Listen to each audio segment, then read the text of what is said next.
So this is obviously going to be an intimate Farbrengen. I have no clue, obviously, see who does make it, who doesn't make it, but we will get started. This is Farbrengen for us. You always want to start with something from overtly from Torah. So I was trying to think. I want to start with a historical fact that I was thinking is really just sort of a frame of reference for what we're going to hopefully be gifting ourselves with tonight. From Navi, we know that there was a time when there was a very, very evil woman who she was a queen, and she wanted to wipe out the entire line of Malchus based David. So there would be no competitors to the throne, and that she, the wife of a king, would be the sole ruler. Her name was Asalia, and she literally did this crazy, nefarious scheme, and she did it. She killed and killed and killed every descendant of Malchus based David, except one baby. One tiny baby, Yoash, was saved. His uncle, I believe, maybe his great uncle, was a Kohen Gadol, Yehoyada. And Yehoyada, in something that seemingly is breaking the rules, but obviously in this situation, he felt that was what God would want. Yehoyada smuggled this tiny baby and his nursemaid into, it says, that the attic over the Kodesh Kodashim. So he was literally in the area of the Kodesh Kodashim that you go to once a year, the Kohen Gadol Yom Kippur, in the upper story of the Kodesh Kodashim. And he lived there for 6 years. Until after 6 years, when the child was about 7, Yehoyada felt it was the time, and he made a pact with all the high officers that they would do whatever they could to restore Yoash's rule. And they took this tiny 7-year-old child, they proclaimed before him, Michia Melech, long live the king, and they created a rebellion. And they removed Asalia, and Yoash became the ruler. The 7-year-old child became the ruler, and Malchus based David continued. And anything that we have today coming from Malchus based David is from this baby, is from this one little baby that was saved, that was nurtured, that was taken care of to preserve the lineage of David HaMelech. So this entire line of David, and obviously of Mashiach, because Mashiach is a descendant of David, is from one child. And that child was so important that we, so to speak, violated the rules of the sanctity of the Kodesh Kodashim, because we have to save his life. And that's the only place that they could think of that hopefully was safe, and that hopefully she wouldn't be able to get there, and she wouldn't be able to murder him. And I was thinking, why am I sharing this? Is probably obvious. I thought that's a template. That vision of that baby who was so important. He was so important. Well, obviously he was so important because without him, that's it. We're done. There's no more line of David HaMelech. There's no more line of Mashiach. Okay. But that's a template on the significance of one Jewish child. And the reason I'm sharing this little piece of history that you probably know is because I think that's how we have to view ourselves and our child. That every one of us, if we could look at our special child, the reason for your being on this call for bringing tonight, as that one special child. And just like the Kohen Gadol said, yeah, we're putting him in the Kodesh Kodashim. And this woman wasn't his mother. His mother was killed. But this woman said, yeah, she's going to spend the next 6 years living in an attic with him. All of this was to preserve this one child. That's the template for me and my child. So whoever's on, I thought we could start by going around, saying just a little bit. Obviously, this is a small group, deliberately designed I was asked if other people join. I said, well, we'll stick to these people, just to say a little bit about yourself and your child, and then I'll share my thoughts and you can share yours. We're all in this together. Some of you have been this far longer than I have, and see what chizuk we can give each other and what takeaways we can have. So I'll start because I'm talking first. And then I could go, I mean, my round isn't your round, but if no one starts talking, I'll call on you. So my very beautiful, special child is Beryl Dov Berturin, who was born 8.5-ish years ago. And yeah, and he's definitely very special, and definitely evokes and receives loads and loads and loads of love, and far more time than I ever thought possible. And I'll probably share more about him as I continue for reigning. And his diagnosis is that he has Down syndrome. Someone else? I know Chani had a baby right around the same time I did. Right, Chani? Yeah, sorry, I can't. I'm actually putting him to bed now. Okay. He was born in Adar, Yud-Tes Adar, so I guess that's somewhere around the same time as you. Right. I'm not sure. When was your son born? Oh, this is a test. I might remember this now. Chaf Hey Iyar. Okay. Yeah. Baruch Hashem, I have to, obviously there are some challenges, but overall, especially being in the kind of Chabad house that we have, he runs the Chabad house. I mean, there's nothing happens here without Baruch Shneir being the center of attention. And I know how much he adds to our shluchos, like in every single aspect of it. And he really enhances the people around us. I know they get so much more from our shluchos just from him being around. So, yeah. And he's probably your greeter, right? Yes, he's our greeter. Oh, for sure. Anyone that walks to the door, come in, sit down. And then he takes a push over and he makes sure they all have to give tzedakah. It's great. He's my fundraiser. So yeah. Yeah, I mean, I don't know if this is for all kids with Down syndrome, but he's very, very sociable and he thrives in this environment for sure. And we definitely benefit from it. He makes a speech every Friday night in Shabbos. So, and everyone waits for it. And everybody waits for the speech. So yeah, Baruch Hashem, and brought many brachas into our life. Thank you. Someone else next?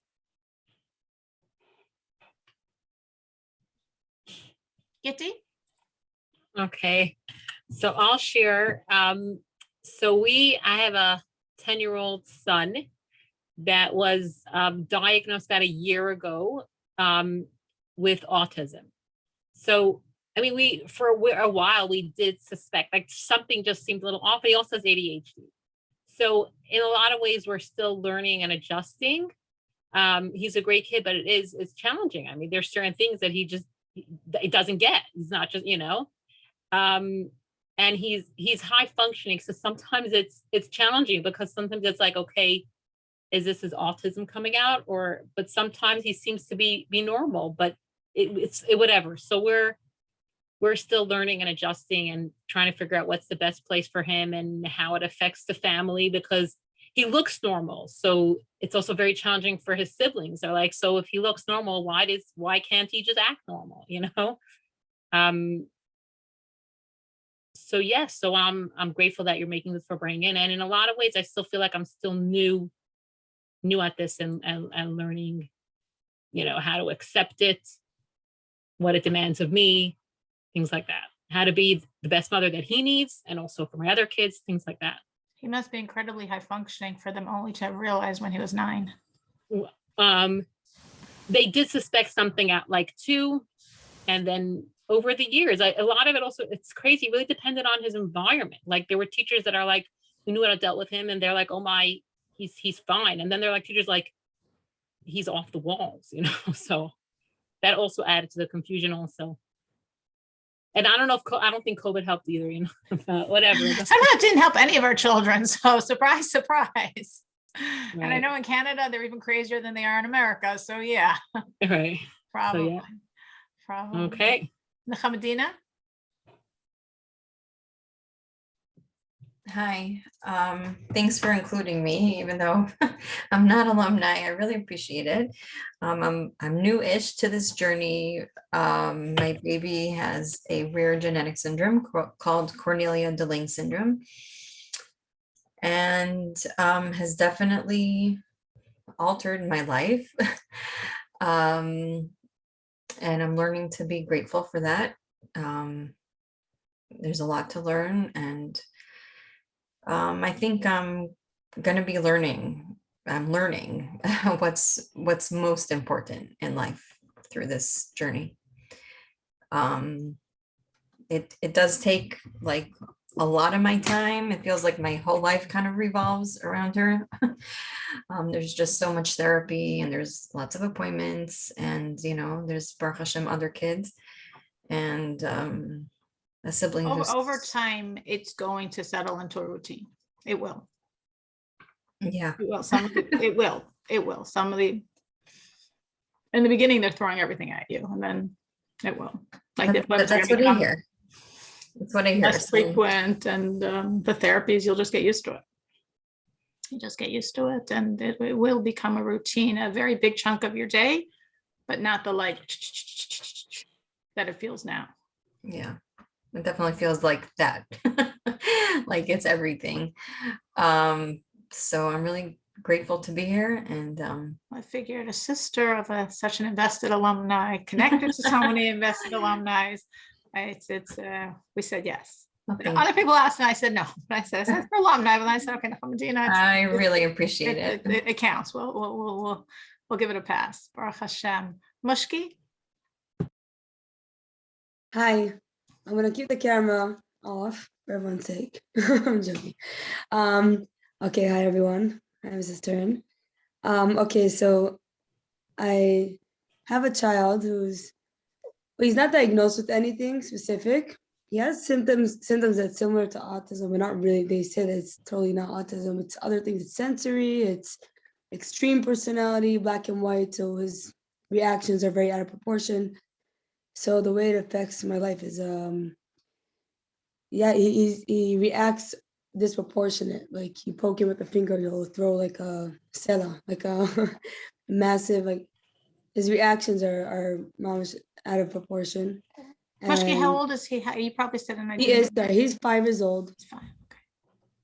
Since he was like a baby, anywhere we went, if anyone cried around us, it was probably from him. Like just his touch is very strong, and yeah. So it creates it means we're limited with going to events or him going to friends, and he's always like hurt and offended where everyone's able to go, not him. And what it means, we go for short, it's basically like having a toddler. You can't go everywhere with a toddler, or you always have to go around the kids. But I find with him, he's 1 out of 6. So it's just, I feel like it takes a lot of self-work on myself, obviously, as a parent, to have a lot of patience and work on my reactions and making sure. I find that it's like that obviously with all the kids, but with him, it's much more. It's helping. It's my job to help him regulate himself all the time. I have a sister with Down syndrome, so it's a lot of it's on us, the parent. That's why I joined this Zoom, because I need a lot of energy and encouragement, to always help him regulate himself and just teach him. I don't know. Anyway, we're in the process. There's also a lot of therapies, and there's things that some therapies are therapies that most kids need to go through, and there's the extras that, yeah, definitely he has a special journey. And you also have a special journey.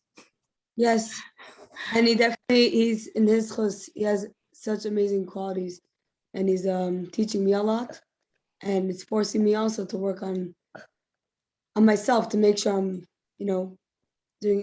being a organized parent. And these kind of kids need extra organization and extra making sure that things are stable at home and healthy, nutrition wise and time wise, and sleep time, and everything. The routine should be very proper. So Yeah, and also reactions as a parent, reacting, educating from a place of like, from a very, how do you say me, shelved place? Calm, composed. Yeah, not from an emotional reaction because he's bottled up emotion all the time. So I need to be so like calculated and reasonable and just So to natural. remain the parent, remain the head. So natural. Margola, Thank you. Margola, Hey, yeah, I'm here. It's a little hectic, but thank you, Cyril. I didn't realize I'm not an alumni, but thank it's you. okay. For, We yeah, invite you anyway. we can always gain, Right. My journey, thank God. It's always a work in progress, but I think I'm hearing from all the other moms, it seems that their children are much younger than my Gittel Liba. But my Gittel Liba is 13. And in the beginning, the first few years, it was always, with early intervention, always a lot of therapists coming to the house, and it seemed overwhelming. But like you did advise somebody else, eventually everything smooths out. I mean, when your child gets into a school, I don't know where all of you are. Here in Brooklyn, Yeah, the we best have of the best. yeah, we have schools. I mean, Gittel has been in a school since she was 3, I think, and or 4. And once they're in a school, your life becomes normal. You have your day, you can do stuff. And it's just then the challenge is finding the right school and making sure that this is the right place. And we went through a few schools until thank God, we're in the right. So what's the question? Not a question. It's just for everyone to Just share. rambling. It's not a question. It's no question. Margola is my sister. And so we always get to invite her to our Alumni Farbrengen. She has an automatic in. And definitely for this one, her Gittel Liba is 13. And yes, you should know New York is from the top 10 states in terms of funding special needs, and Illinois is 49 out of the 50 states. So yes, literally, that is not an exaggeration. Cool. Share with everybody. 49 out of the 50 states. Share with everyone what you got for Beryl or Dove, the gate. Maybe. We'll get to that. Maybe. Even though you're in the bottom of the bottom, you still were able to secure something that I in Brooklyn, New York, couldn't get. But Baruch Hashem, now we're past that. Like, just for reference for everyone on the chat. Is there anyone else on the chat but you and I? Sure. Just people out? Okay. People out here. We needed for the back deck. We wanted to raise it because of the danger. Is this appropriate for this for bringing? It's fine. You could share. Well, I don't know. It seems like everyone else's kids are much younger, but there is a danger inherent. Everyone's child has different needs and different diagnoses, but I think many in common have that our children have no sense of fear. Most of us probably have no sense of fear. And when there's no sense of fear, it's very, very scary. At least my daughter has to be watched constantly till this day. She cannot be left alone, not in a room when she sleeps. We try to have someone's with her. Whatever. I'm just scared she'll wake up and go out of bed, go and open the front door. Like, it's just very scary. And the reason I don't have locks on the inside, I do have a lock, but I don't have padlocks on the inside because of chas v'shalom if there's a fire. So when she was younger, the danger was her going over the gates in the back because it's higher up and falling on the cement, God forbid. So we tried very hard to have the government pay for someone to add to the gates an iron. It had to be of iron. And we did everything they asked. We got the prices of several $1,000s, but we tried for years. No, they weren't giving us a dime for whatever reason. But Cyril, you got the mazel in Illinois. So I think 49 of the 50 states, and Hashem helps, and we always turn to Hashem, and Hashem helped, and I did get the government to pay for gates around my house. everyone can benefit because maybe And some. everyone, I mean, like my sister said, I mean, I don't know where anyone's holding, but for me, it wasn't a luxury, one drop. It was so mandatory that even with Hashem's help, the government agreed, which yes, it was a very, very, very overt miracle. I got the answer, Motzei Rosh Hashanah, and the gates got put up last year, Hanukkah. I said, Hashem, this is your Hanukkah gift to me. Thank you. I accept the Makabel. And it was an absolute danger. And yeah, my son, I had one Shabbos morning, early morning, the police rang my door because my son had gotten out of the house and had been found and eventually got back to my house. So yeah, I mean, they're very realistic dangers. And yes. Very realistic. Okay, I saw Miriam got on and got off. She probably, like for all of us, a hard time. So let me share some of the thoughts I had wanted to share. And I really want this. Why am I doing this for Farbrengen? You know, for me, the only really time I could do alumni for Farbrengen is Motzei Shabbos in the winter, because in the summer it's too late. And any other night besides Motzei Shabbos, you can never make a Farbrengen that works for people on the East Coast and West Coast. And so this is one of the very few precious Motzei Shabbos in the winters that I could do it. And I said, I really want to do it for this group, however small it is. I know some obviously, but because I just feel the need for all of us to gain and to have the chizuk. And the point I was trying to bring out with my opening vignette from the Navi, try to quote something, so we know it's just not my opinion, is the perspective I'd like myself and everyone here to hopefully absorb over the Farbrengen. And as however beautiful and amazing he is, however challenging he is, and most of the kids are both, some more leaning for one than the other at different times in their life. Just like Yoyash, that small child, was that important, my child is that important. And I need to do whatever it takes. And I do things that personally I would have called impossible for me with my life. I need to do whatever it takes, because my child's development, my child's flourishing, that's my shlichus. And what I really want us all to do is like get into that thought, accept it, embrace it. This is currently our shlichus. I'm not negating any concurrent shlichusin, but right now this child, he or she is a special shlichus, special children, special neshamas, special moms with a very special shlichus. And sometimes we think like, Hashem, I'm not wired for this. I remember when Beryl was born, I'm like, Hashem, are you kidding? You think I have time for this? Beyond anything else, you think I have time for this? It takes an enormous amount of time. And yes, my sister's correct. When they get to school age, things, but it still takes every single day, hours that officially I don't have. But guess what? I do, because I have no choice. He needs it, so I have the hours.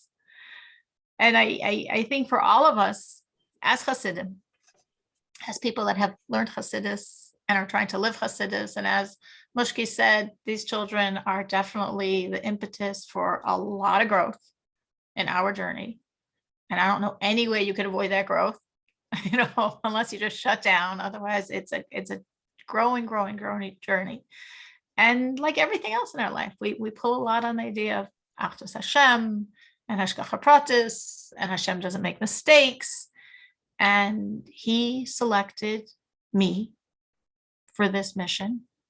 He selected you for this mission that he needs done, because, and this is a thing I think we really always have to remember, you are the best possible mother this child could have. And I have a friend who has a daughter with Down syndrome, who's several years older than my child. Her daughter's about 16 now, just turned 17 maybe. And I remember Farbrengen with her when her daughter was born. And she didn't believe me. She's like, no, I do not have the ability for this. I am not the right mother for this. Hashem doesn't make mistakes. No. We don't give him the ability to make mistakes. Hashem doesn't make mistakes. She is the right daughter for you, and you are the right mother for her. And that's true for each one of us and for each child. And just hearing, as we shared the diagnoses, the ages, the stages. I mean, with any of these things, of course, there's a complete range. Like, Gitti said, autism, there's a tremendous range, and Down syndrome, there's a tremendous range. And, every single one, it's nobody has it easier or harder. It's just different, with a different set of challenges, with the different fears, with different concerns, with different goals, with different desires. But again, Hashem knows exactly what he's doing. Hashem was looking for the mother. I'm not taking your husbands off the hook completely, but I don't know, in my world, I view it as the mother who is the mother that is the best mother for this child. And Hashem decided that's you. And Hashem decided that's me for my barrel. I'm the absolute best mother you could have, and I'm definitely trying. And, I have being a mother of a special needs child, you just are like the magnet or gravitate toward other parents. So I've met many people in my journey of a whole range of ages and stages. And I know, like, I'm thinking of a mother who said to me, like, I don't know, I'm just envisioning when Mashiach comes. This is not a Lubavitch woman, which religious Litvish woman. She said, like, is my daughter going to be like, thank you, Mom, for everything you did? Is she going to realize, or like, did I not do a good enough job? And we just have to really hold on to that belief that we are working hard. We are doing the best. We are the right mother, and we are doing a good job. We are doing the right job for this child. It's a very hard, but maybe easy task. It's hard because it takes so much time. It takes so much energy. It seems sometimes impossible. It requires more patience than anyone has, definitely more patience than I have. And constantly advocating, constantly driving to appointments, constantly arranging therapies that work or don't. And then I have to redo it all over again. Any other cards that people want to throw in besides all the ones I touched on?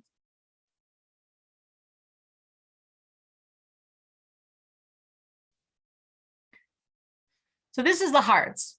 And again, there are more. I don't know how much I want to belabor the heart. We all know what our pekel is, what our package of heart is. But in another way, I'm going to use the word easy, that's not the right word.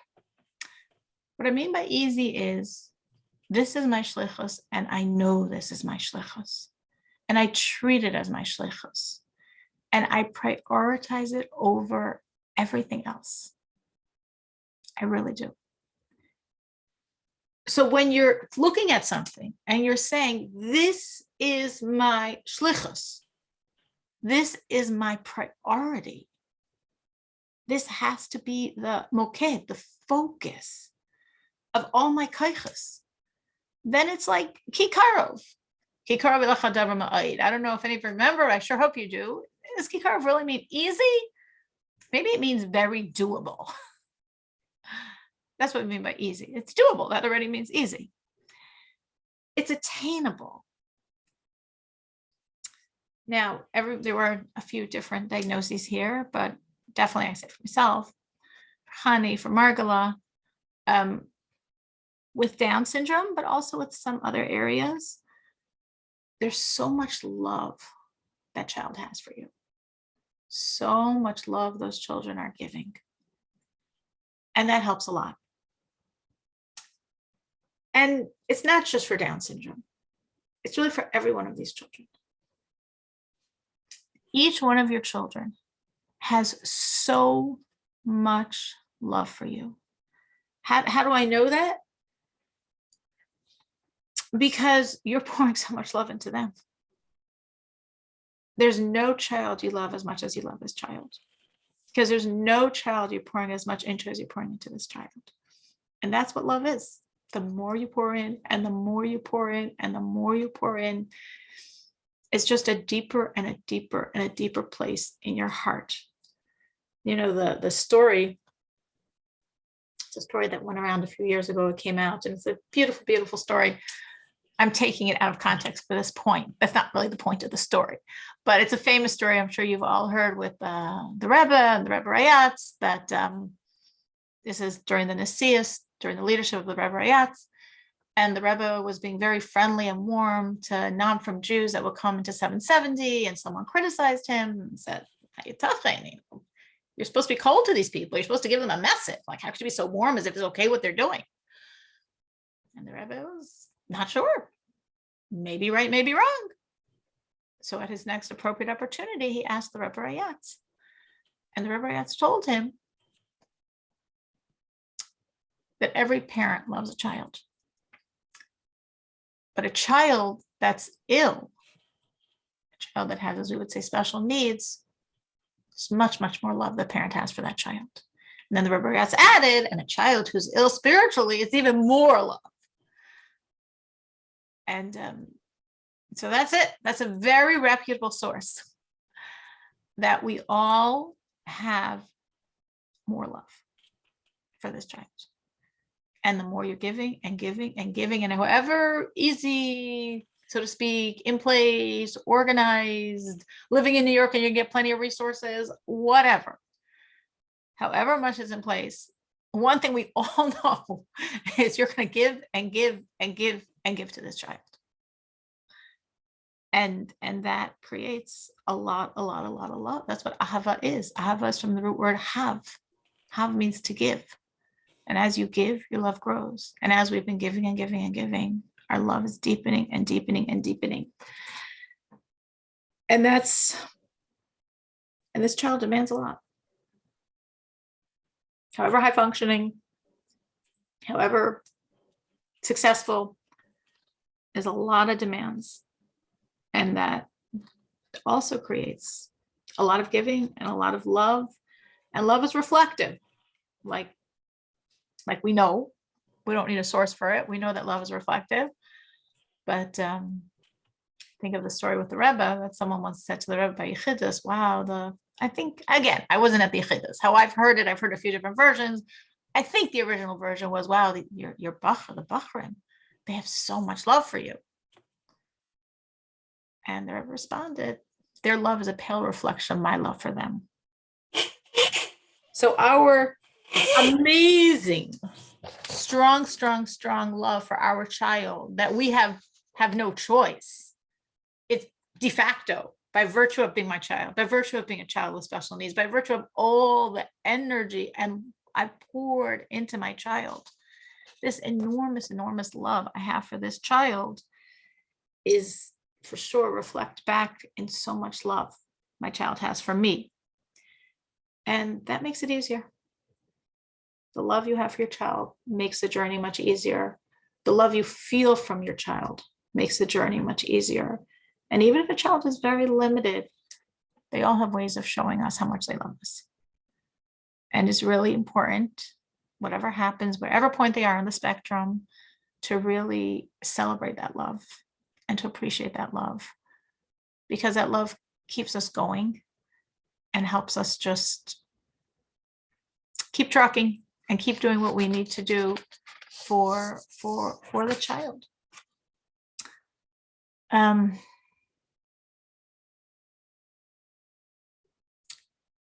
I was thinking about this, when I was thinking on Thursday of what are we going to talk about? Of course, I don't want this to be a monologue. I'm starting off, then I think every voice has equal ability to share here. But I really wanted also for us to all walk away with a sense of prioritization, not just because dire need, I have no choice, but really a prioritization of this shlichus over my other shlichusin. Now, how could I say that? You probably have other needy children. Mushki said she has quite many. They're all needy. All of our children are very needy. Trust me, we all know that. So Baruch Hashem, hopefully we all have many other needy children. Maybe you work, maybe you run a house, probably. maybe have a Chabad house, you have Makaravos, you have your own spiritual Avodah, and you got lots and lots on your plate. Your plate was completely full before this child was born. That's one thing I know for sure. My Ruach HaKodesh is quite on target there. Every single person here had a completely full, overflowing plate before this child was born, with responsibilities, with shlichusin, with things that there was very important and must be done. But that's what the shlichus requires.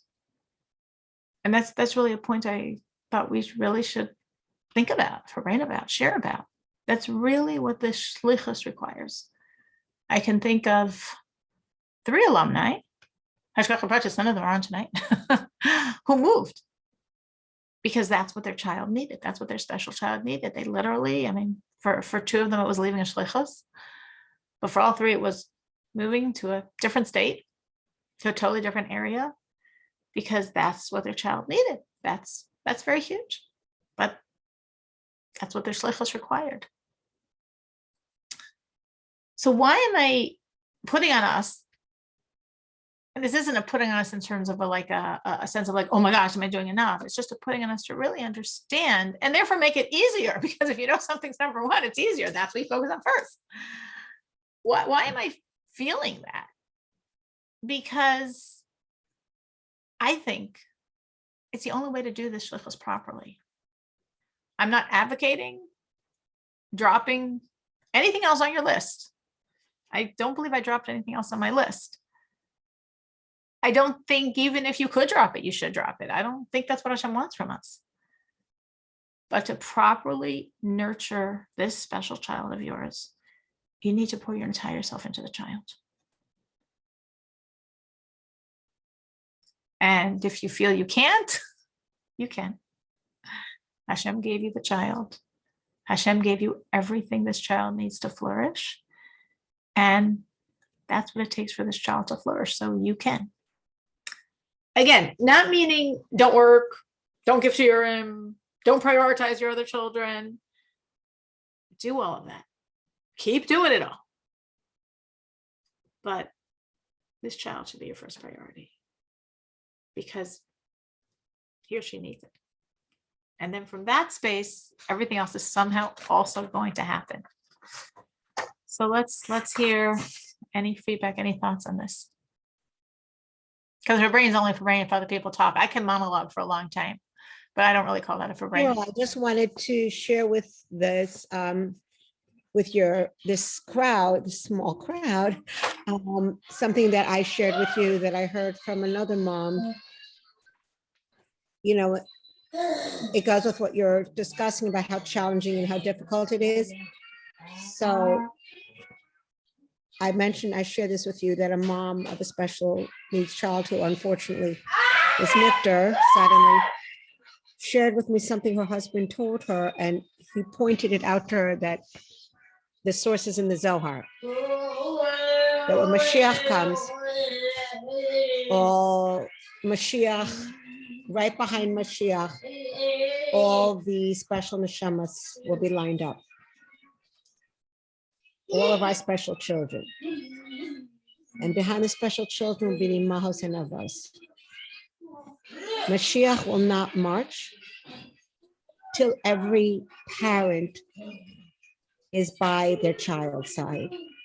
Meaning the imahos, the holy imahos and avos are going to wait until all of us, you, me, Gitti, Mushka, Nachamadina, everyone will be by our child's side, and only then will the line march. Isn't that fascinating? It's just exactly affirming everything we're saying about how this is such a huge shlichus. This is such a big deal. Hashem wants these children in this world, and Hashem wants them.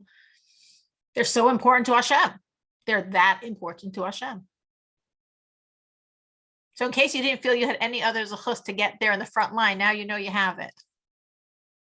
I always think about that when it gets really, really, really hard.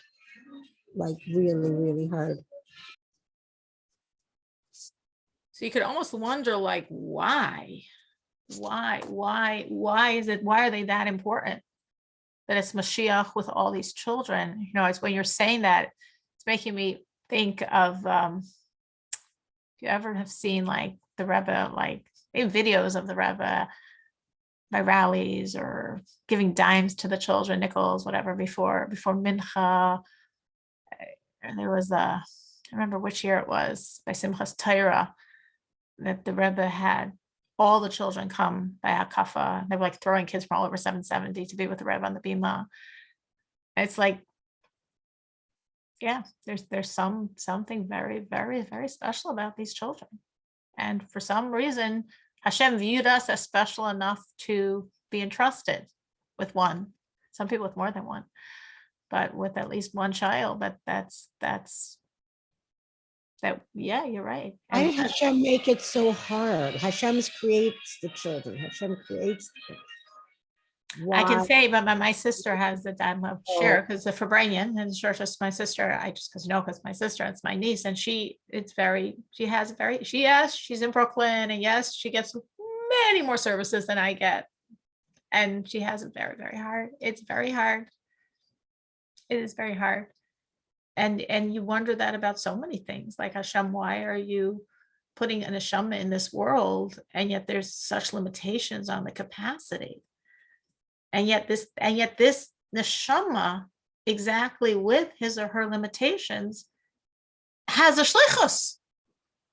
They have a shlichus. We're just the facilitators of their shlichus. Sometimes I feel like Mushki was saying before, how she has to grow because she has to be a really amazing parent, because you can't get away with it otherwise. Right? Other kids you could sort of, get by without being as amazing, but here she has no slack. If she's not amazing and perfect, it's just not going to work. So maybe I think sometimes, like I wonder sometimes if the shlichus of this children is to change the rest of us.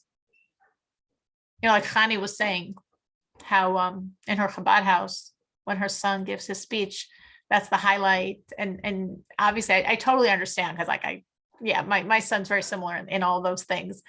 And everybody loves him and he loves them. And it maybe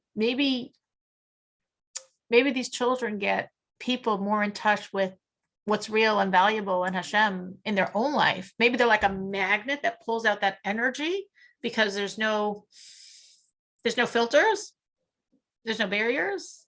I don't know.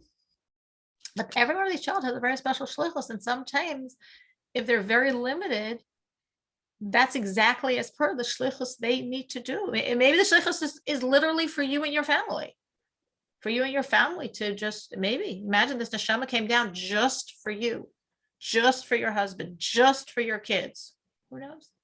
I look at my son, because my son is in the public school system, which was a personal choice with a lot of questions and speaking to Mashpim and writing to the Rebbe. It was not a simple choice, obviously, and I'm not advocating for anyone. It's very unique to my child and my situation. But I always tell myself, and I believe it, obviously you say it's a cop-out line, so I should feel okay. But I actually believe this cop-out line, that he's the Rebbe Shliach to the public school. That, he's reminding whoever he encounters about Hashem. Every Jew there, my experience, I don't know if other people have children in public schools and they can see that, but I say for myself, like I know whenever I'm in the public schools or I'm with my son, or also in his therapies, obviously it's all secular, it's in Chicago. And every Jew always gonna make a point to come over to me and like drop a word or two in Yiddish, something to show like I'm part of the tribe, very strongly. But also not Jews. My son's a walking representative of Hashem. He has his yarmulke, he has his tzitzis. He's not allowed to eat their food. It was very funny when my son was like, maybe when he was 3 or 4, I think it was a 3-year-old, 4-year. No, it was when he was 4. I remember with the teacher, so I remember her telling me that it was a joke, obviously, but that Beryl, all the other kids are eating the public school food and he has his own food. And she was like, no, you can't eat that. That's him. He's kosher. They're like, we want to be kosher. So I'm not saying the goal of the shlichus is to want to inspire non-Jewish children to keep kosher. But in some way, I feel, yeah, he's a shliach. And he's reminding them of God because he's a Jew. and he's a Jew that knows about God, and he's a Jew that says brachas, and he's a Jew that davens, and he's a Jew that says the psukim every day.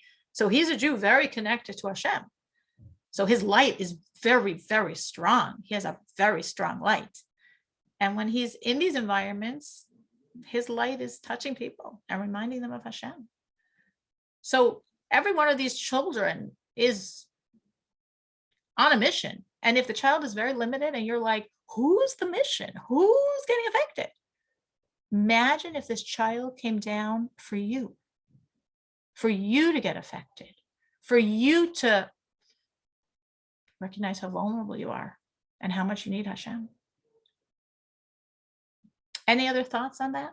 Is that why Hashem made it so hard? I mean, it's it's just hard. Sometimes it's really hard. And sometimes there were times I was crying, like very specific times when, like in the summer, I don't have AIDS, and I'm up in the mountains. And if I'm trying to get to Liba from one place to the next, let's say she just plops herself, doesn't want to move, or she's something she shouldn't be and have to move when I can't, or literally there were times I was just in tears when I can't move her or she won't. Why does Hashem? Why would Hashem want his child to be so limited? And why would Hashem, not even for you, you're the facilitator, but for her? Like, why is he doing it for her? Why would he want her to be so limited? Our children, what is the purpose? Like, okay, what you said is very beautiful, but why did he choose our children as karbanos? You know, why shouldn't Beryl have had all his facilities just to be a shliach? I mean, do you think you've gotten closer to Hashem over these 13 years because of Get to Liba? no, I don't think it makes someone closer. I think it can make someone angry. I mean, let's be honest. Does anyone think, thank you, Hashem, you're giving us a special child? Yes, we get a lot of love and everything you're saying is true. But let's all be honest. It's not. I mean, there are many who opt not to take the child home. We know, each and every one of us on this call knows somebody who opted not to walk away with to leave their baby in the hospital or to have whatever. It happens. Absolutely. And to say that we became closer, thank you, Hashem, you're giving us a child, like, I I don't don't know. think of it, I didn't think of it like closer because thank you, Hashem, for giving me this very huge, but very difficult gift. I wasn't looking for any gifts, Hashem. I think maybe closer just because, like you're saying, you're very vulnerable. There's currently, and I mean, Get to Leave us 13, you know, when the child's 5, you have a certain set of fears and concerns. And when the child's 13, you're already thinking along other lines. And to me, it's just almost like more vulnerable and more in tune. I mean, yes, Get to Leave is bigger. My Dober happens to be small. All Down syndrome are small, maybe Turns and Down syndrome combined. I don't know, but he's really small. He's like almost off the Down syndrome chart.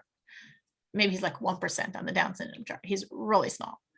And still sometimes he knows, yes, I was with him and okay, it was like the 4th store in a row and I don't usually take him anywhere, but I was trying to save time and doing it with him instead of doing it without him where I don't have time. It was like the 4th errand in a row and it was Target and he jumped out of the cart and just lied on the floor. He was done. He was done. And I wasn't alone. I was with my daughter and we couldn't pick him up and I couldn't pick it. And like eventually, and I was davening to Hashem. I was absolutely davening to Hashem. He's light as a feather. He's light as a feather, but he knows how to make his body stiff. He's light as a feather. He is light as a feather when he wants to be. But when he wants to be, he knows how to make his body very stiff. And he was making his body very, very stiff. He was doing it deliberately. And he was on the floor of Target. And I was davening. I was davening to Hashem. You know, I don't want to make a kill Hashem here. And I need to get him up. And between me and my daughter, it was very difficult. But I don't know. I do feel I've become closer to Hashem over this journey. Anyone else has felt in either direction? So my sister said no, if anything, angry, possibly. If but- I could add something, Sure, Connie. well, first of all, I think in chat, like when we start questioning, you could question Hashem about a lot of different sorrows that people have in the world. You know, not just about children with special needs. Unfortunately, there's sorrows everywhere. So I don't know, once you start questioning, you go down a rabbit hole. So, but personally, for myself, I had to strengthen myself in a lot of areas that don't come naturally to me. Like I'm not the person who has ever cut out necessarily to have a lot of patience with little kids. And I think it made me a better person because I have to have patience, a lot of patience. Like I have the same experience. He lays down, he's also pretty small and he won't move in the middle of the store and I just have to stop. And also, you know, you can't really worry about what people think. And it made like those specific me days made me a better person.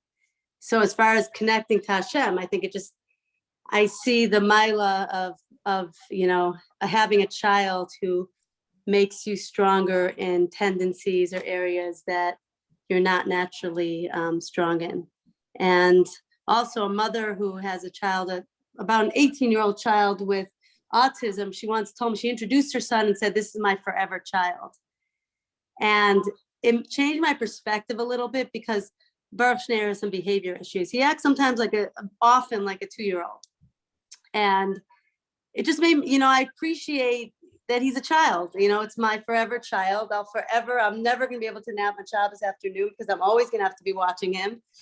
And, you know, and I don't know, maybe you could tell me, maybe it makes you feel younger because you're always going to have. I'm you're still always gonna have changing a little diapers. child. Well, officially he's toilet changed, but whatever. Yes. Yeah. He had a number of accidents today, as every day. Yes. Yeah, so he's like a kid, but he also, you know, everyone says, I don't want my kids to grow up. So we have a kid that's not, you know, Mirta Shem, they'll be able to accomplish things, you know, on their level, but they'll always be that little child. So I appreciate that. I appreciate that sentiment. So Khani's saying, I mean, maybe what Khani's saying is more correct than I said. I said, I do feel I grew a lot, which to me means I became closer to Hashem, but maybe what Khani's saying is really a better way to phrase it. I had to grow. And yeah, patience, whoa, that's to me the first thing I think of. Patience. I'm a very impatient person and you cannot be impatient with a special needs child. You have to have a lot of time. I'm also very late, but I can't be late because I have to be super early because he's anyway going to make me late. So I just had to balance that out. I had to have a lot of patience, and a lot of love, and show a lot of love and feel a lot of love and really, you know, yeah, it's something that, yeah, forces you to grow because you don't have the luxury of choice. If you're going to be the mother this child needs, you have to grow. And I don't know, it is sort of, I agree with Khani. I mean, yes, I mean, if you're going to open that door, you can always say why, but at the same time, we have a premise. The premise is Hashem is all good. Hashem is all loving. Hashem is all kind. I guess that's very strong. And I remember when my son was born, my oldest daughter was like, "Ma, like for you, God would do that to you?" You know, like what, you know, I mean, sort of echoing what I was thinking, but I wouldn't have said it. You know, like, you don't have time for this. You don't have time for, I mean, it's very simple, but you don't have time for this. And I remember, you know, before, as I said, I have this friend whose daughter now is, she just had a birthday. I think she just turned 17 or 16. I don't remember. It's 16 or 17. And I remember before Beryl was born, once we were talking and she was saying how once a week she goes to Lutheran General. It's like 20 minutes from my house, 20 to 30 minutes from my house for a therapy for her daughter. And I was like, I couldn't believe it. Once a week you drive? That's like a 25 minutes each way and you're there for an hour. I was like blown away that she could do that.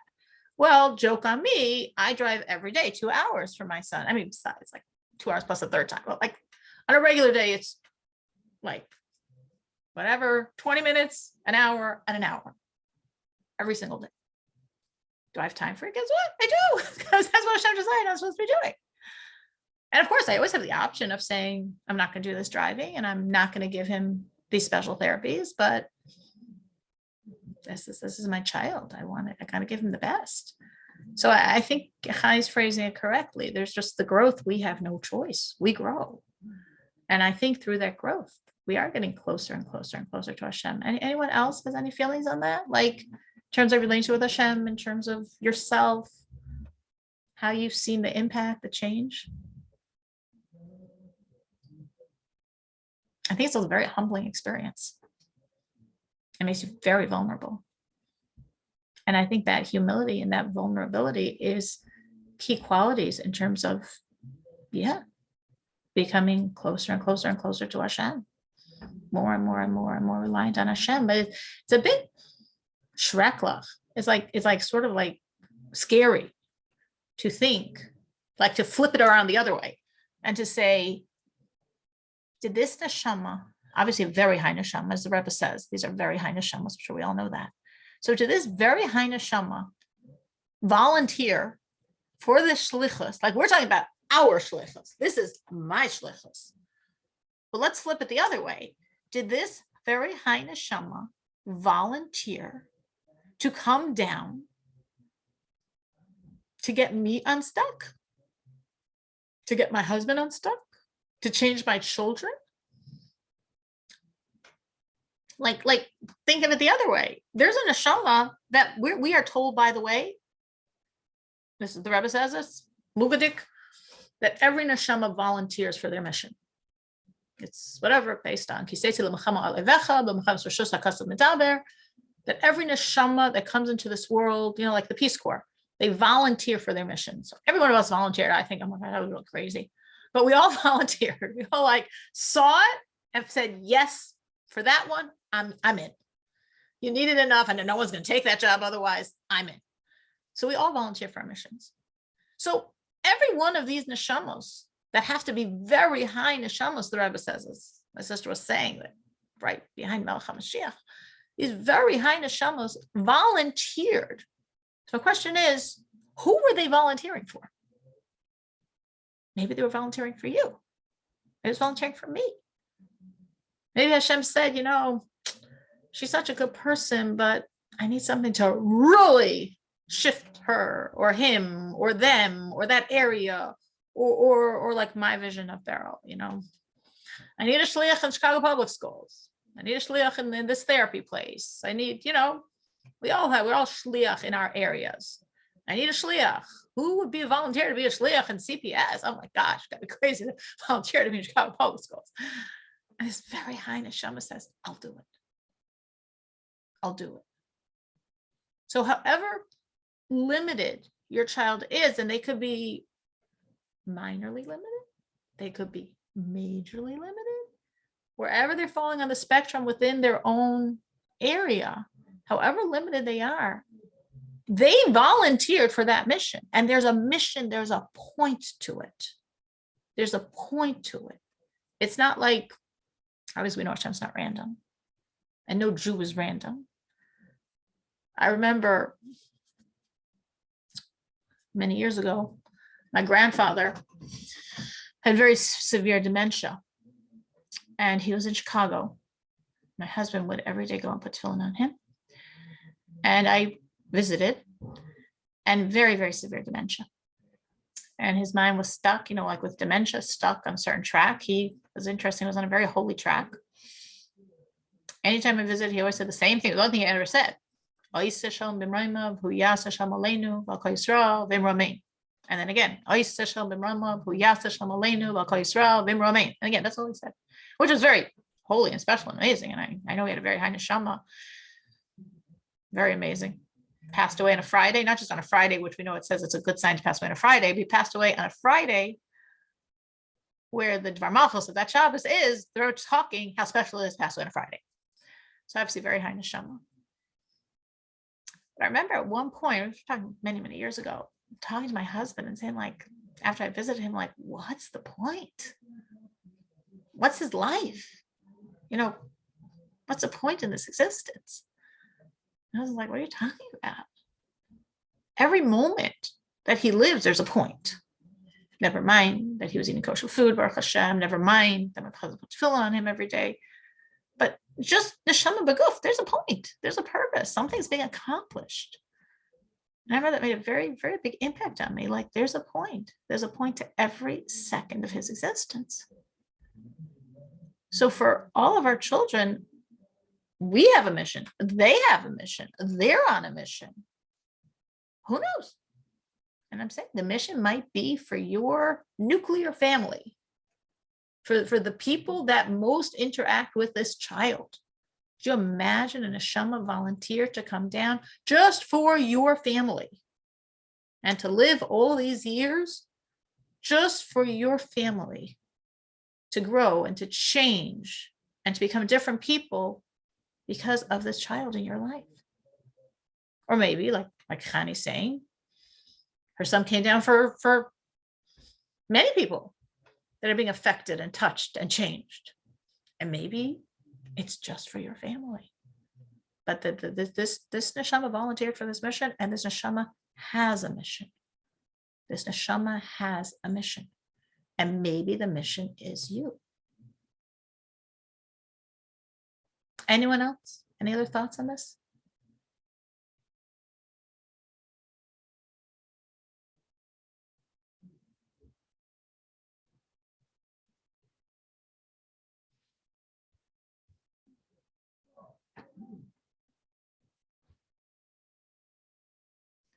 So again, depending on where you're holding, which again, meaning like how new, how difficult, the age and stage, because obviously things change all the time. It's really important for us to like, it's very easy and it's not wrong of us if we fall into anger or resentment or just feeling drained and I don't have the resources for this. I think, God, you didn't make a mistake, but I don't know. Maybe you overestimated me. And that's why it's really important to say, no, Hashem doesn't make mistakes. Hashem didn't overestimate us. Hashem knows us. Hashem knows everything on our plate. Hashem doesn't want anything to get off our plate, of course, Pas v'shalom. And Hashem at the same time wants this child to get your number one spot in terms of taking care. Now, again, as my sister said, depending on if they're in school, and that doesn't mean that all day, every day, that's the only thing going on in your life. And, you know, at different points, other things can go on. But even if you have the best things set up and all the resources and the schools and this and that, like Connie said, always your child. Like Mushki said, you know, you have to think, wait, can I go here? Yes or no, or maybe, or at this time, or with the child, or without the child, or forget it. No, we can't. So there's always that cheshbon. And yes, I mean, I still can't go to shul on Shabbos. I'm one of those people that actually love to go to shul on Shabbos, but no way. And even, you know, until for many years, it was like, I can't wait till my son can walk well enough to get to shul. But now it's like, probably, but now he could walk well enough to get to shul. But what would I do with him in shul? You know, it'd be impossible. Okay. And like, you know, today when he was like, you know, shul, he wants to go to shul. I think whatever, somebody went off to shul, he wants to go to shul. And I said to him, I said, Beryl, someday you're going to go to shul with Tati every week. I know he will someday, at a certain point. And you're going to daven and you're going to say Tehillim and you're going to be in shul. And yes, I do know that someday I believe he will be in shul and he'll daven and he'll say Tehillim and it will happen. I don't know when. I'm not putting a time pressure on myself. At a certain point, it will happen. But, you know, that's Hashem's cheshbon one. And in the interim, like every time last year, I mean, okay, Mela Shabbos, Yantiv, you know, so it used to be when he was younger, I would take him to shul Yantiv. I could have a stroller. But at a certain point, last year, Tishrei, I said, no, I can't take him to shul. It's just not safe. Just not safe for me to bring him to a shul. It's just not safe. I mean, if I bring him and I can't daven anyway, what's the point? Or even going in and out. So last year, I remember I did not go to shul for Rosh Hashanah. I didn't think I'd go for Yom Kippur, but one of my daughters graciously watched him for a bit. So I went for a little Yom Kippur. I remember what I did for Sukkot. I think the first days of Sukkot, I think I went just for like maybe I think I stayed outside. I tried to walk in for Kedusha, and then I went outside again, and then we walked in for Birchas Kohanim, and then we left. And then the last days were great because he loved hakafas. So for the hakafas, he was fine. You know, and I said to myself, what we all say to ourselves, Hashem, you'd rather me be home than in shul now. Like I said, with all my children, right? I had years and years and years of children that I couldn't go to shul. So now it's a chiddush. It's also Yantiv. I can't go to shul, but okay, it's the same. It's the same approach. It's the same shita. It's the same thought. Hashem, I'm serving you now by staying home. I'd like to serve you by being in shul. Guess what? You like me to serve you by me staying home. So I'm staying home and I'm serving you. Awesome. I don't have to go to shul to serve you. I'm staying home and I'm serving. And I think it's like that, you know. Now maybe someone will say, shul, why would we want to do that? Or, oh, I can take my child to shul. That's no problem. So, you know, every child is individualized. Every journey is different. Every child has different ways they're going to impact us. But it's guaranteed they're going to impact us. It's guaranteed there are things that we're going to have to do very differently because of this child. And each time it's like, Hashem, this is what you want. Like when I drive back and forth and I think, this is so cool. I could be thinking of many different ways you want me to serve you. But guess what? I know you want me to serve you by driving. Cool. Amazing. I'm serving you. This is how you want me to serve you. So this is how I'm serving you. So every time as I think that, and I believe it, and I know it's true, every time as I think that, it's just like, it gave me chizuk. It's like, this is exactly what you want. Isn't it cool that I know exactly what Hashem wants? Hashem wants me to do whatever it takes for this child. And yes, I did get a fence up. And yes, that took hours and hours and hours of, in various different ways, we call it advocating. And I knew Hashem wanted it. No question. I knew it was a miracle it happened. No question about that either. But every one of those hours was me doing my shlichus, me doing my avodas Hashem. And when I'm helping other mothers and talking to them and sharing everything I've learned about whatever, all the hoops you run through in Illinois or anything else that has to do with a special needs child or Down syndrome child, it's like, Hashem, this is my shlichus. This is what you want from me. I'm not saying it's the only thing you want from me. I know I've got other things on the list, but you want this from me. So it's nice to know what you want and Baruch Hashem to do it.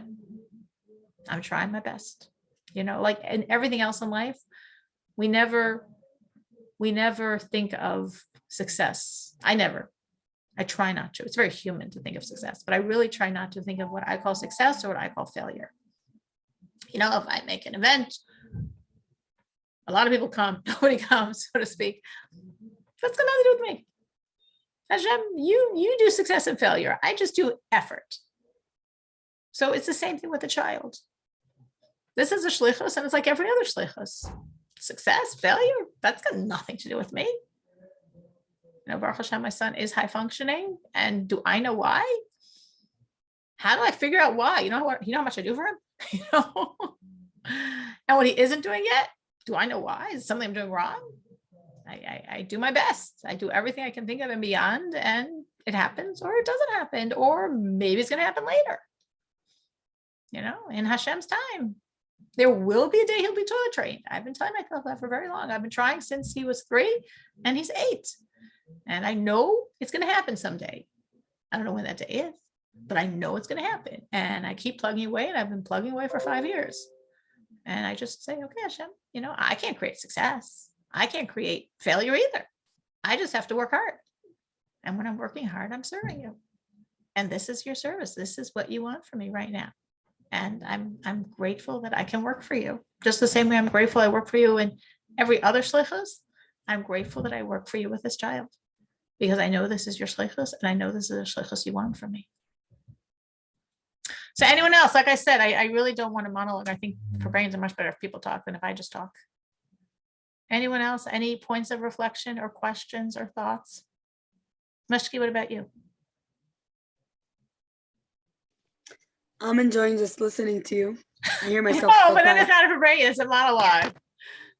Well, I hear myself all the time. I'm always analyzing the situation, and I'm always constantly talking to my husband about it, and to anyone who I prefer to hear now. I'm loving to hear your wisdom. Okay.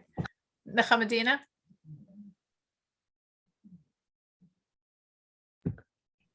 I'm also really appreciating everything that you're sharing, especially that, you know, that I'm a facilitator of her shlichus, and I really am seeing, I feel like the more I open myself up to this idea that the shlichus is for me as much as it's for her. And like you said, you know, it might be more of one than the other. It might be a lot for me. And I am seeing that. I'm seeing that because it's, you know, definitely forcing me to grow in a way that I never really, maybe not that fast. Maybe not that fast, you know, but it's kind of been forcing me to face a lot of things that I, you know, what does it really mean to believe that everything really is from Hashem, not just an idea, you know, just to really internalize that, to really feel that.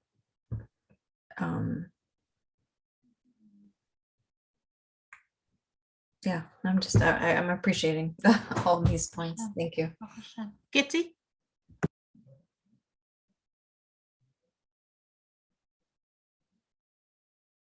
Gitty, anything you want to add or question or comment on?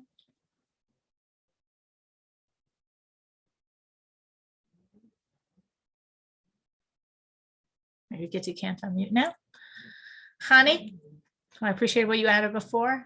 Anything you want to add or question or comment on? Well, I just wanted to give like my perspective on my son. And when we talk about challenges, I don't think that life is particularly difficult for him. I work with college students, and I think with all the anxiety and self-esteem issues, life is a lot more difficult for teenagers and adults than it probably will ever be for my son. So I think that maybe the challenge is more on us. First of all, just the physical toll or emotional toll, but also acceptance of that that our life is not exactly as we planned it. And, you know, I Baruch Hashem, I was able to really come to terms with it very early on, but a lot of it is just, you know, hashgacha pratis and recognizing that everything that's supposed to happen, you know, we don't necessarily, we have to give ourselves up to Hashem, you know, Emunah and B'tachon plays a big role. And I think that, you know, spending some time learning a little bit in either in the areas of Emunah and B'tachon and whatever Sfarim helps dealing helped with the practical day-to-days of the difficulties of dealing with a child. So that's just my suggestion. That's a really great suggestion. Learning, and specifically learning Inyan of B'tachon. If anyone wants, I could give them a long list of things to learn. And that is, we do need a lot of B'tachon. It's also interesting, Hani, what you're saying, that most of our children, depending on what their issue is, they're okay. We're the ones that are dealing. So if you're feeling a pain, like going back to what my sister said, the pain could be for yourself, you're saying, but even though we're looking at the child and saying, oh, he or she is so limited, they're okay. I mean, again, I understand what you're saying. It depends on the context, but they're okay. And they're probably happy and have a happy life, and you're going to make sure they have a happy life and their needs are met. And Baruch Hashem, you know, we live now and not 50 years ago or 30 years ago or 25 years ago. It's crazy the advances just in like basic like medical care. I think in like, I don't remember, I did this research for something. I think like in the 1960s, like the average Down syndrome child passed away when they were 10. That was like the typical age for a Down syndrome child to pass away. And I mean, even in the 1980s, it was, I don't remember what age it was at the 1980s, maybe like, I don't remember. What was a year that it was typical for those for the Down syndrome children to live until 10? Well, I missed that. The 1960s. That's the statistic. You could Google it. 10? Mm-hmm. Yeah, they passed away then. That was the average age to pass away, just because they didn't probably take care of them. They weren't properly cared for. They didn't, and obviously there's advances in medicine that are helping, and a lot of it also has to do with attitude and perspective. I mean, you know, we're doing everything we can for our kids and fighting for our kids and trying to, I mean, like, just even like no simple thing, like I was talking about, toilet training is like, it was like this kid can't be toilet trained. Like, why would you even bother? Why would you even think of them that way? Like, it's horrible to know how they were treated. It's horrible to know how they were treated. But I'm saying the 1960s isn't so long ago. You know, I was born in the 60s. That's so long ago. And yeah, it was literally, that was the life expectancy. If I could add something about that perspective, I know the 1960s, I've learned the sikhs where the Rebbe speaks about, he saw the positive in the hippie movement. And the looking nowadays in the positive of the liberal movement, which, you know, I'm living in a college town, they're so accepting of everyone. And it doesn't matter, like when Baruch Schneier was born, it wasn't even, no one blinked. Like the way they accept him and love him, it's basically because they just accept and love everyone else. So with all the chesronos that come with the far, you know, with the liberals and acceptance and, you know, the doubles, you know, their double standards and hypocrisies aside, the world is much more accepting of our children because of it. So I appreciate that's so that. Interesting what you're saying, that also you're saying about the 60s, because 60s it was still the age 10, but from that time it moved. And I'm saying I think in the 80s it was like in the 40s, like 40 something.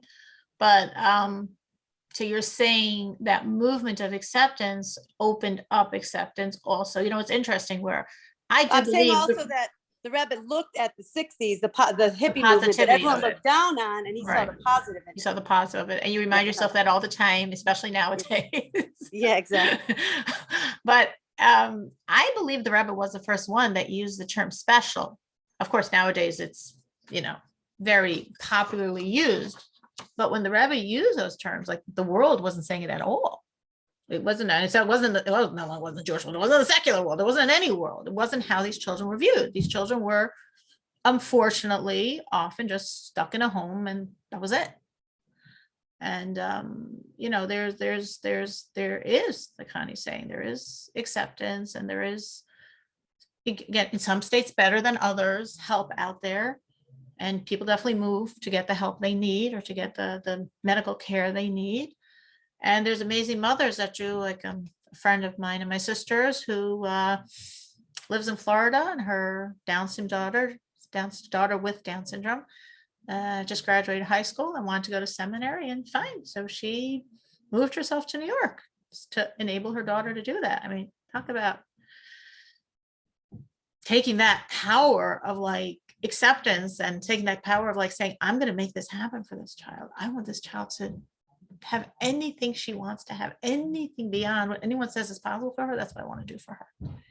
And like those mothers are like the heroes and our rock stars, our role models of like, you know, looking at our child. I do that also. I mean, for me, I just look at my son and say, no limits, no limits. If there's gonna be any limits, Hashem is imposing them. From my end, I don't want any limits when I think of this child and his future. And I want to do anything I can towards that goal of giving him the ability to do whatever he can do in this world. And that, yes, you're right.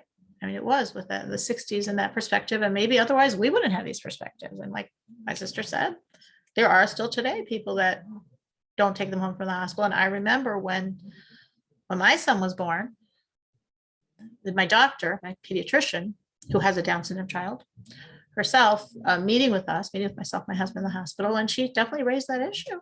You know, she said, if you don't want to keep this child, there are many parents that are so desperate for a child, and this is considered a healthy child compared to other situations out there. There's many parents that will be so grateful to have your child. You know, if you're not going to stand up for it, if you're not going to stand up to the plate and you know, do what this child needs. But I want to go back to Connie's perspective, because that was interesting what she said, how like her son's okay. Like we might have to deal with ourselves. I'm saying her son came down and he was Meister Nefesh and he's doing an amazing shlichus. She's saying my son's okay. He's okay. Now, again, obviously that's not true for every special needs situation. There's lots of different situations, but that is a perspective to think about. Like, if I'm in pain, it's my pain. If I feel the limitations, the pain, the pressures. I mean, I remember just when the fence came up last Hanukkah, thank you Hashem, and I literally felt inside myself a physical like opening up of something, like a lessening of a certain constant every minute tension for fear of not what he could do, what he has done many times. Many angels watching my child, many angels, and I had many terrifying moments I wouldn't want to talk about, terrifying moments. And I did feel that physical thing. So, but I do remember when he was, I don't know your experience, Connie, I do remember when he was one point in the firm preschools and feeling like he was aware that he was being treated differently. And he did have some awareness of that, and it was hurtful. And of course, hurting much more than he was hurting, but I do feel that there was some hurt there, but I think overall, I agree with you. He's very happy. He's always happy. That's cute. I mean, that's another discussion of why the film community has, so struggles with this in general, but that's more than maybe, following the Torah and being accepting that everything's from Hashem, we would expect the film community to be a little more positive, but that's, I don't. Oh, live in a film my community, brief so- take on that, just in case anyone hasn't yet or has, I'll give you my thoughts because I had many thoughts on that because my son is loved everywhere he goes, except within some from areas. But in every other venue, he's the star, loved by the adults and by the children. My thought was two thoughts. And again, if nobody's experienced this, that's great. I'm not trying to put out anything negative. I'm just sharing my thoughts on that. And I think my thoughts are, one, we're talking here about like kids like he's different. And, I think in the firm world, most kids look exactly the same. I mean, let's say like in my small area, in my small shul, in my small school, they're all blonde. They all look the same. They all talk the same. They all dress the same. So they've been very conditioned that everyone's exactly like themselves. And when someone doesn't look exactly like themselves and doesn't act exactly like themselves, it's just different for them. They don't have the tools. They're not used to it. In a more secular arena, I mean, any public school near me in Chicago is a polyglot of like 100 different cultures and religions, and everyone looks different. None of them look American, of course. They all look different. They all talk different. So they're used to that. I think that's one piece that I feel. And the second piece I feel is education. In the secular world, there's a tremendous education, as you said, from the very strong liberal influence that dominates America. So the positive side of that is there's a very strong teaching of acceptance, of pluralism, of appreciating, not just tolerating, really appreciating differences, advocating for differences, celebrating differences. It's like, I'll just give you a general piece of advice. If you're ever stuck in any of these things, you always pull out your card. And this is what's worked for me, my cultural needs. It's like a win. You say the word cultural needs and everyone melts. They have to melt. They're conditioned to melt. Oh, these are your cultural needs. Oh, okay, we got to respect them. I don't use the word religious, but I use the word cultural. These are my cultural needs. Oh, okay, we respect cultural needs. So that diversity is very much taught, even at a very young age. That's what they teach, and they read stories about it, and they celebrate it. So when my son's in the public school, all the other public school children are like, he's so cool, he's so cute, he's wonderful. But in the firm environment, that it's not so needed. So it's not, there's so many other things in the curriculum, so many other good midas in the curriculum. So that like isn't in the curriculum. What I did do, and I'm just sharing, again, don't know everyone, whatever their situations are, but I did feel this very strongly. I mean, now obviously my son doesn't have the ability of being in a firm school and therefore having those problems. But when he did, I advocated, and I had his public school teacher meet with the whole staff of the preschool, all the teachers, all the aides, the principal. We discussed all the issues. We came up with many practical suggestions. picking the brains of this woman that this is her forte for years. And we implemented them. And I was very involved to make sure there was follow through and that there was education, that the children were getting an education to appreciate differences and to understand differences and to really be encouraged to be very, very accepting. And things did improve after that.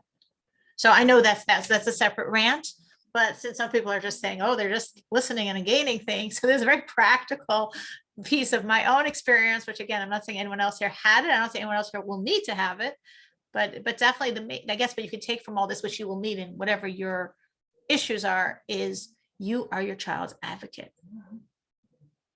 And often they cannot advocate for themselves, but you have to be that advocate. And you have to believe in your child, and you have to say, I'm not just going to, like in that little situation I was giving you, I'm not just going to accept that if he's in a from school, the kids aren't going to be nice to him. No, I'm not accepting that. And I'm not saying it's okay. And I'm not going to let the teacher say it's okay. I'm not going to let the principal say it's okay. I'm not going to let anyone say it's okay. I want my child to be in the from school and accepted. So I've got to advocate. So that's a practical piece. A part of your shlichus is to be always your child's advocate. But I like that perspective, Chani. I want to remember that sometimes when we're going through whatever we're going through, he's fine. He's happy. He is. Baruch Hashem. I can't say for everyone's child. I can't for everyone's situation, but I can say he's happy. He has a good life, and he has lots and lots and lots of love. He freely gives love, and he's a magnet to receive lots and lots and lots of love.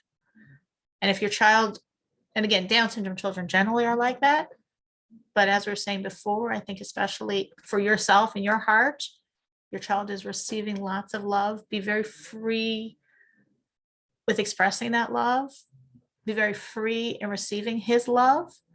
And that's I think that's very critical to just grease the wheels of his shlichus and of your shlichus. Margola, anything you wanted to add, to question, to comment on, to share? There was something I wanted to say, but you were talking, I didn't want to interrupt and I forgot it. Okay.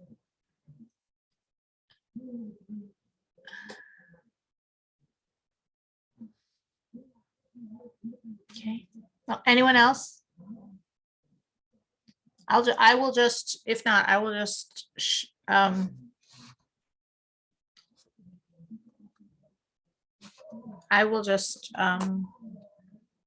say what my basic point feeling really is, that chizuk in knowing this is our shlichus and knowing we are serving Hashem every single drop of work that we are doing for this child in every capacity. Of course, you could say that's true with all your children. It is true. But this kid demands more. Honey said, you're forever child. Okay, that's a good term for it. So it's pulling more out of you. So it's a bigger shlichus. And just to affirm that to yourself. Everything you're doing, Hashem, I'm working for you. You gave me the shlichus and I didn't shirk it. Yes, I mean, there's the dramatic way of shirking it, like my sister said, of not taking home the child. And then there's a passive way of shirking it, of just like, whatever, I mean, which again, as we were saying, the 1960s and prior, that was unfortunately how all these children were treated. But sometimes people just say, okay, I'm tired and I can't push myself so hard. I'm not going to make sure there's all these therapies. I'm not going to go driving all this. And I'm saying once in a while, I say to myself, what if you just kept him at Bible school all day and saved yourself all these hours of driving? And I'm like, sounds good, but I can't do that. I can't do that for my child. Sarah, what was the connection with the hippies? And the Rebbe said something, I don't know, you mentioned, and So Chani was saying how, because I brought in the 1960s, how so low, how the fatality rate, the death rate was at age 10. And that did shift after the 60s. And in the 60s is when, with the hippie movement, came the idea of acceptance, which of course we're seeing today in many horrible ways, very horrible ways, but we have to look at the thing and see the good in it. And in the 60s, with the hippie movement as a whole, established world was being like, oh my gosh, these people are crazy and horrible and free this and free that and free this and free this and all these things that are really inappropriately and horribly wrong. And the Rebbe looked at it and said, they're rebelling. That's great. They're going to rebel into Yiddishkeit. And that's when the Baal Tshuva movement started. So connection to the special needs children is because this so impacted American culture, it made America as a culture more tolerant and more appreciative of diversity, or officially appreciative of diversity, officially advocating for diversity. And that's why in the world today, there are resources that there weren't because people didn't bother. People didn't bother. It's not like our children today are more talented and capable than the children in the 1950s and 60s. It's that nobody did anything for them. Nobody did anything. There was no expectations and there was nothing done, and they were basically vegetating. So sad.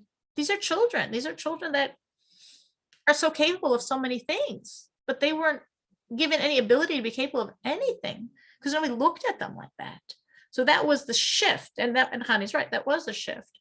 When people started looking and saying, what can we do to work with these children, believe in these children, help these children? And I said that the Rebbe predated everyone. There's a whole series of letters. If any of you have that beautiful book that Jem put out, from their videos, from their My Encounter videos, there's a My Encounter book. Might not be a second book, I don't know. So I have this beautiful My Encounter book, and one of the vignettes in it is somebody I forget who his writing to the Rebbe, back and forth correspondence with the Rebbe on what we would call today special needs children, which they didn't call that in those days, and they called them retarded. And he wanted to know what's the Jewish perspective, and the Rebbe was giving him this Jewish perspective is that they're special, and we treat them as such, and we believe in them, and we do whatever we can to help them. There's also a beautiful video Jim came out with maybe a year ago. I'm bad with time. I think it was about a year ago. A beautiful, I don't remember how long, maybe like a half an hour, maybe longer segment on the Rebbe and special needs children. Mrs. Sharfstein's on it, and it's really nice. It's really worth watching. It's really worth sharing with other parents, just to again give that chizuk. So I'll share one little thing I'm remembering now from that video. I hope everyone over here has seen it already, but I don't remember what the diagnosis was of this child, but the father was saying he had brought the child to the Rebbe, like by the line where the children would stand when the Rebbe would go to Mincha, and the Rebbe would give like nickels for each child. And the father's so embarrassed because the child, instead of, I don't remember what the child was doing. The child was running back and forth and back and forth and back and forth and back and forth and back and forth. And like, he's not even taking the nickel, or I don't remember the details. If you watched it, you remember, I don't remember. But I don't remember if the Rebbe said something or her father just felt from the Rebbe's energy. It's like, this is fine. This is good. Like, he's like, this is a good quality. And he's thinking like, what? Like I'm so embarrassed. And later, with perspective, he was like, oh, wow, yeah, my son's just a pusher and a pusher and a pusher and a pusher. And that's taken him to where he is today in life. And if he didn't have that quality, which was the same quality that was making the father so embarrassed in front of the Rebbe, he wouldn't be where he is today. And that was like such a beautiful thought. Of course, that's true for all of us, all of our chesroinus, our armilos and our milos, our chesroinus. But it's beautiful when we look at the children, like, yes, my child is very stubborn. It's probably a family characteristic. He's very stubborn. And I'm like, of course, makes my life harder.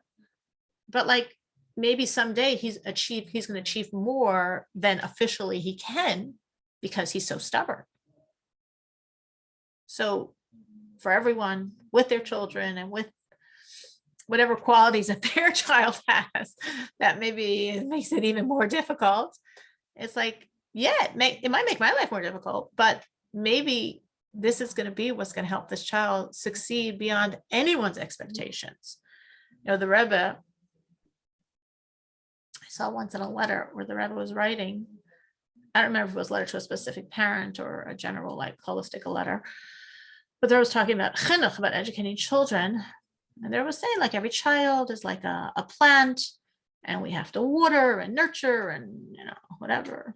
I don't plant. So whatever you have to do, put in the fertilizer, hoe, whatever you have to do for that plant, you have to do that for every child, and every plant takes work. And then you have a beautiful plant. And they said, but some kids take a lot more than that. There's a lot more work involved than should be needed for this plant. A lot more work. And I said, you know why? Because those children aren't plants. Those children are trees. And a tree takes a lot more work than a plant. But in the end of the day, you don't have a plant, you have a tree. And I don't know where I saw that. I remember once seeing that in a letter. I don't know if it was a person in a letter or to a group of people letter, but to me that was like, wow. Just one of those things from the Rebbe that just I always think of in terms of chinuch is like, yeah, some kids are not plants. Some kids are trees. And if the child takes a lot more out of you, one thing for sure, this kid's a tree. So you could say, but that doesn't mean this. That means someone who's, whatever, difficult in this and that, rebellious, but they'll be more sensitive to Yiddishkeit, or difficult because they're such a leader. This child is limited. This child's special needs. Doesn't make a difference. This child's a tree. A tree that's going to nurture others, that's going to give shade to others, going to give fruit to others. This child's a tree. And that's what I'm saying. We really, really have to look at our children and have that huge vision,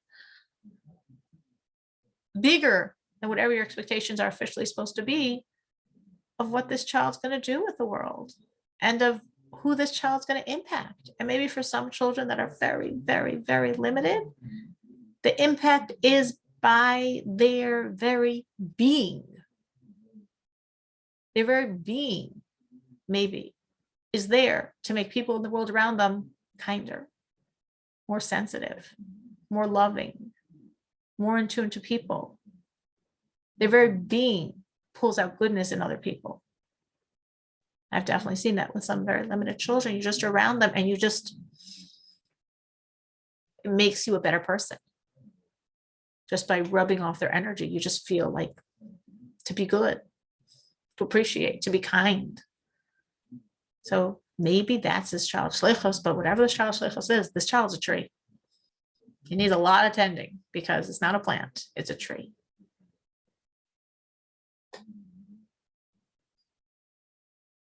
Anyone else? And any other thoughts, reflections, questions, feelings?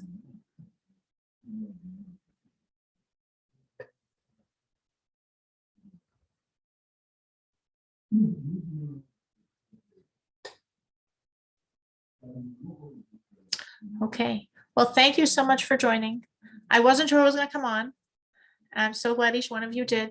And I hope this gave me and you just hearing our voices, all of us in this journey. It was so amazing. Really, thank you. Well, thank you for joining and thank you for adding. Hear all of it. Thank you. Thank you everyone for coming and for joining and for sharing your voices. And we should all, like my sister said, very soon see our children right there on the front line. And officially, we're going to be right there next to them. This child is my triptych, right to the front line. It's okay. It's very funny you said that, because just last night at my table, I had a few, whatever, men, whatever. And somehow one of them was talking about this whole idea of Mashiach. And he's saying, like, where is he going to be anyway? There's all these tzaddikim, tens of thousands of tzaddikim. He's going to be somewhere in the back. And I was thinking, I didn't say anything, but I was thinking, like, no, that's okay. I always envision Mashiach's going to come and there's going to be this massive Farbrengen and I'll be far, far, far back. And that's fine. Like, I've got no problem. Let's be there. And I'm looking at the Rebbe and that's my father and that's my Melech and I'm fine. But now I hear we're going to be there. And it's a close of our child. Thank you so much for joining.